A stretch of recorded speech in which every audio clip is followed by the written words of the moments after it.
ନିଜ ପକେଟରେ 2ଟି ଲବଙ୍ଗ ରଖିଦିଅନ୍ତୁ। ଆପଣ ଯେଉଁ ଝିଅକୁ ଭଲ ପାଉଛନ୍ତି ସେ ଝିଅ ନିଜେ ଆସି ଆପଣଙ୍କୁ ଭଲ ପାଉଛି ବୋଲି କହିବ।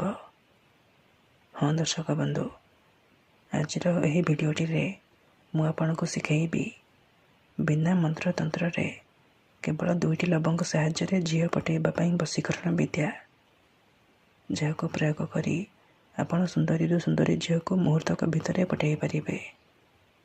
ପଡ଼ିଶା ଘର ସୁନ୍ଦରୀ ଭାଉଜକୁ ନିଜ ବଶରେ କରି ତାଠାରୁ ନିଜର ମନ ମୁତାବକ କାମ ହାସଲ କରିପାରିବେ। ଏହି ବଶୀକରଣ କରିବା ପାଇଁ ଆପଣଙ୍କୁ କୌଣସି ପ୍ରକାର ମନ୍ତ୍ରତନ୍ତ୍ର କରିବାକୁ ପଡ଼ିବନି କିମ୍ବା କିଛି ବି ପଇସା ଖର୍ଚ୍ଚ କରିବାକୁ ପଡ଼ିବନି। ଆପଣ 2ଟି ଲବଙ୍ଗ ସାହାଯ୍ୟରେ କେଉଁ ବି ଝିଅ ବା ବିବାହିତା ମହିଳାକୁ ଅତି ସହଜରେ ନିଜ ବଶରେ କରିପାରିବେ।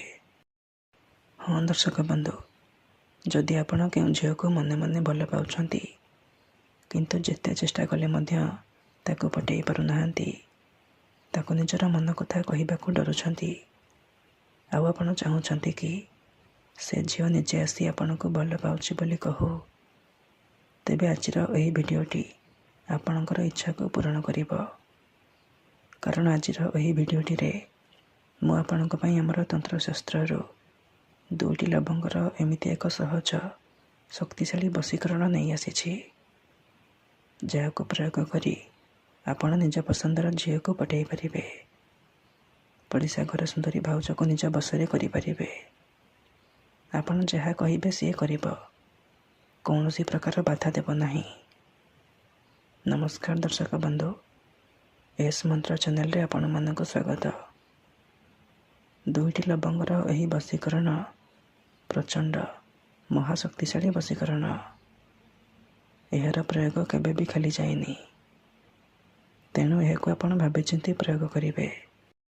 ଯେଉଁ ଝିଅ ବା ବିବାହିତା ମହିଳା ଉପରେ ଆପଣ ଏହି ବଶୀକରଣକୁ ମାତ୍ର ଗୋଟିଏ ଥର ପ୍ରୟୋଗ କରିଦେବେ, ସିଏ ଆପଣଙ୍କ ଆଡ଼କୁ ଆକର୍ଷିତ ହେବାକୁ ଲାଗିବ, ପାଗେଳି ପରି ଆପଣଙ୍କୁ ଭଲ ପାଇବାକୁ ଲାଗିବ। ଏହି ବଶୀକରଣ ସାହାଯ୍ୟରେ ଆପଣ ବର୍ଷ ବର୍ଷ ଧରି ଭାଙ୍ଗି ଯାଇଥିବା ପୁରୁଣା ପ୍ରେମକୁ ମଧ୍ୟ ଫେରାଇ ଆଣିପାରିବେ।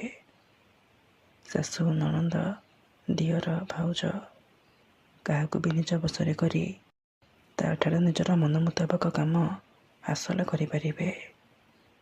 କିମ୍ବା ଯଦି ଆପଣଙ୍କୁ କେଉଁ ଝିଅ ଧୋକା ଦେଇଛି, ଛାଡ଼ି ପଳାଇଛି, ଆପଣଙ୍କ ନମ୍ବର ବ୍ଲକ୍ କରିଦେଇଛି, ଅନ୍ୟ କାହା ସହିତ କଥା ହେଉଛି, ଅନ୍ୟ କାହାକୁ ଭଲ ପାଉଛି, ତେବେ ମାତ୍ର ଥରେ 2ଟି ଲବଙ୍ଗ ନିଜ ପକେଟରେ ରଖିଦିଅନ୍ତୁ।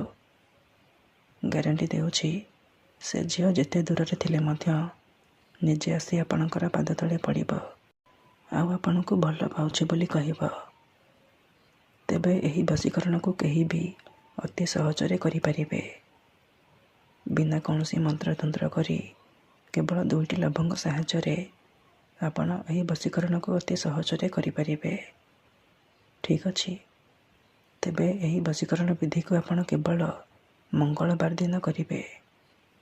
କେଉଁ ବି ସମୟରେ କରିପାରିବେ, କିନ୍ତୁ ବିଧିଟି କରିବା ପୂର୍ବରୁ ଭଲ ଭାବରେ ହାତ, ଗୋଡ଼, ମୁହଁ ଧୋଇକି ସଫା ବସ୍ତ୍ର ପିନ୍ଧିକି ଆପଣ ଏହି ବଶୀକରଣକୁ ଆରମ୍ଭ କରିବେ।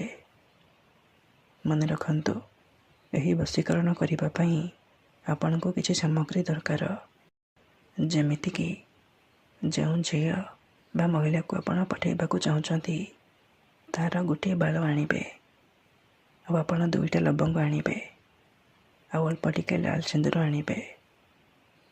ତାପରେ ନିଜ ଘରେ କୌଣସି ଏକ ଜାଗାରେ ବସି ପଡ଼ିବେ, ଯେଉଁଠାରେ ଆପଣଙ୍କୁ କେହି ଦେଖିବେନି କିମ୍ବା ଉଦ୍ଧାର ଡାକିବେନି।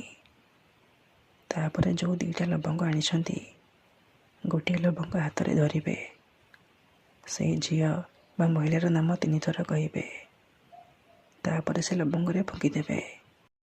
ତାପରେ ଆଉ ଗୋଟିଏ ଲବଙ୍ଗ ଧରିବେ, ନିଜର ନାମ 3 ଥର କହିବେ।